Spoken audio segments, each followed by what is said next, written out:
What's up everyone, I'm your female otaku and I'm here to review episode 10 of RWBY Volume 4. You know what, this episode is just probably going to be one of my personal favorites. It's not the best episode ever, but it's an episode that I've always wanted and I'm so happy that we finally got it and exceeded my expectations, honestly, because I've always wanted Ren's backstory. I've told you this, but I've got something more out of that. I not only got Ren's backstory, but I found out how he is the way he is, and his friendship with Nora is so much more than I thought it was. I didn't think it was something like this, that they've known each other for so long out of such a tragic event.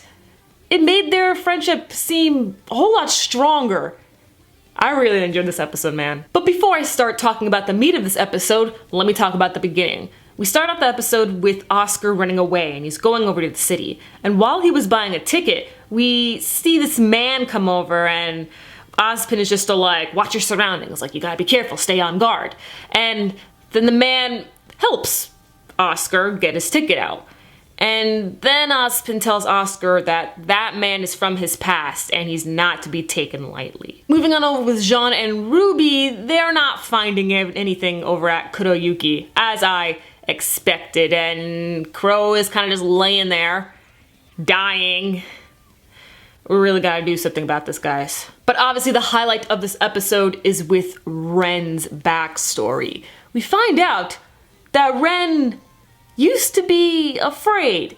I mean, it makes sense for a child, but you know, it was just the opposite of who he is right now. Because you know, Ren right now, he's more of a Dandere, Kudere, you know what I'm saying? You know, he doesn't show much emotion, doesn't talk too much, very serious, but always goes in when a battle is in front of him.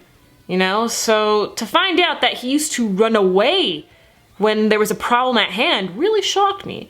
And he was such a bright, happy little child, as most children are, you know.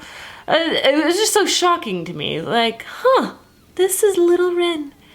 And he grew up in a pretty nice looking town, similar to, well, to be honest, it looked more Chinese than Japanese to me because of the outfits. But you know, whatever, we're not gonna talk about the culture side of things. We see that Nora, foreign to the city, used to be a thief, and she was scavenging for food. And of course, you know, she was made fun of for this, because not only was she a foreigner, but she was also scavenging for food.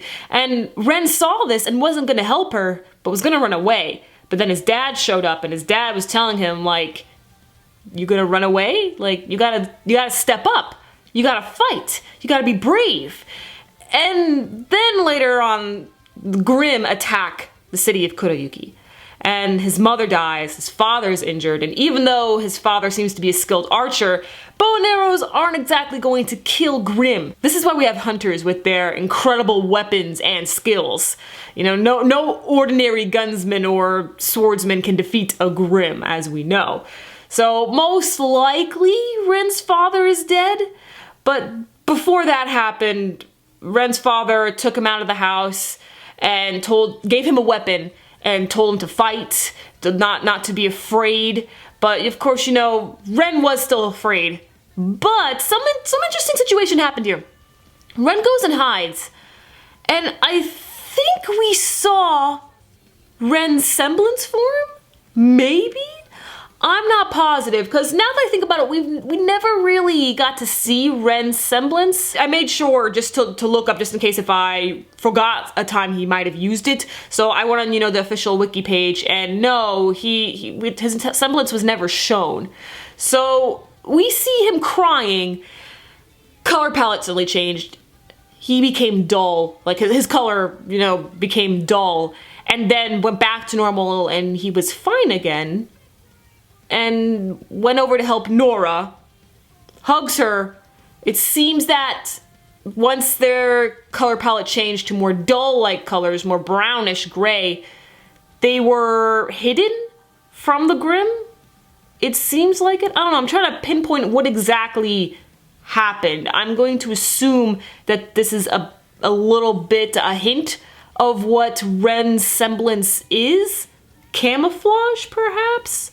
maybe soundproof, I'm not too sure. But Nora was still scared. Ren was fine. So he got her a weapon, being a mini wooden hammer, and then after that we cut to a scene with them as how they are now. And I really liked how they did that, how they became friends. It really touched me. Like, at first, I thought the backstory was really cliche, because we've seen these kinds of backstories before in not just, you know, anime, but, you know, movies. I've mainly seen this kind of backstory, you know, like fantasy or like warrior type movies, and even, you know, cartoons and stuff, how a boy or girl's village was ransacked and then they became stronger because of that. But I think it was the friendship between Nora and Ren that really made it special to me.